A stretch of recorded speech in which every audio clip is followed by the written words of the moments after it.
এক মাস এভাবে চলুন, জীবন বদলে যাবেই। রাত তখন 2টা, মোবাইলের স্ক্রিনে নীল আলো ঝলমল করছে। স্ক্রল করতে করতে হঠাৎ রাকিব থেমে গেল। চোখের নিচে কালচে দাগ, মাথায় হাজারো চিন্তা। সে নিজেকে প্রশ্ন করল, আমার জীবনটা এমন কেন? 27 বছর বয়স, ডিগ্রি আছে কিন্তু স্থির চাকরি নেই, স্বপ্ন আছে কিন্তু ডিসিপ্লিন নেই। প্রতিদিন ভাবে কাল থেকে বদলাবো, কিন্তু কাল আর আসে না। সেই রাতে হঠাৎ একটি ভিডিও সামনে এলো, 1 মাস এভাবে চলুন, জীবন বদলে যাবেই। রাকিব হেসে ফেলল, আর কত মোটিভেশন দেখব। তবু কিছু একটা ছিল ভিডিওর চোখে চোখ রাখা কণ্ঠে। ভিডিওর শেষ লাইনে বলা হলো, তুমি 1 মাস বদলাতে পারলে তোমার পুরো জীবন বদলে যাবে।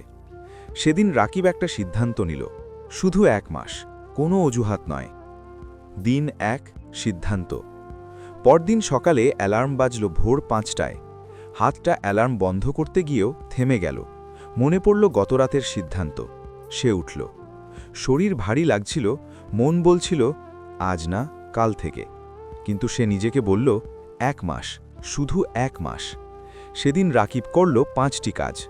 ভোরে উঠল, 10 মিনিট হাঁটল, মোবাইল ছাড়া 30 মিনিট বই পড়ল, অপ্রয়োজনীয় সোশ্যাল মিডিয়া বন্ধ করল, নিজের লক্ষ্য লিখে রাখল।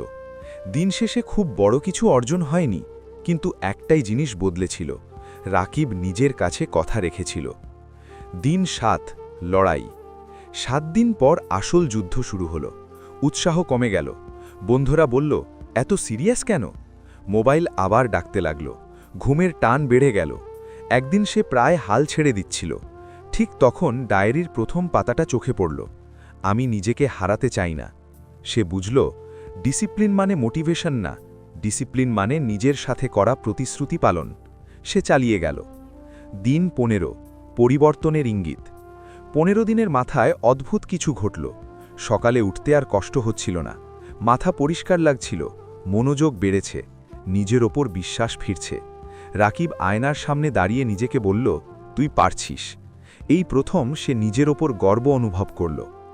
দিন 21, নতুন পরিচয়। 21 দিন পর মানুষ বদলাতে শুরু করে, এটা শুধু কথা নয়। রাকিব এখন অজুহাত কম দেয়, কাজ আগে করে, কথা কম কাজ বেশি, নিজের সময়ের দাম বোঝে। একদিন একজন বন্ধু বলল, তুই অনেক বদলে গেছিস। রাকিব হাসল, সে জানে এটা শুরু মাত্র। দিন 25, সত্যিকারের উপলব্ধি। এক রাতের রাকিব লিখল, ডিসিপ্লিন আমাকে কষ্ট দেয়নি, আমাকে কষ্ট দিয়েছে আমার পুরনো অভ্যাস। সে বুঝল, সফল মানুষ আলাদা না, তারা শুধু প্রতিদিন কাজ করে, মন না চাইলেও। ডিসিপ্লিন কোনো শাস্তি নয়, ডিসিপ্লিনই ফ্রিডম। দিন 30, নতুন জীবন। 30তম দিনে রাকিব আগের রাকিব নয়। সে এখন জানে কি করতে হবে, কখন করতে হবে, কেন করতে হবে। তার জীবন এখনও পারফেক্ট না, কিন্তু তার দিক ঠিক। সে আয়নার সামনে দাঁড়িয়ে বলল, আমি নিজেকে হারাতে দেইনি। তোমার জন্য বার্তা। এই গল্প রাকিবের, কিন্তু এটা তোমারও হতে পারে। তোমার দরকার 1 মাস, একটুখানি সাহস, নিজের সাথে সততা। আজ না, কাল না, এই মুহূর্ত থেকেই। ভোরে ওঠো, মোবাইল কমাও, নিজের লক্ষ্য লেখো, প্রতিদিন একটু ভালো হও। মনে রেখো, 1 মাস এভাবে চলুন, জীবন বদলে যাবেই। তুমি প্রস্তুত তো? আজই শুরু করো।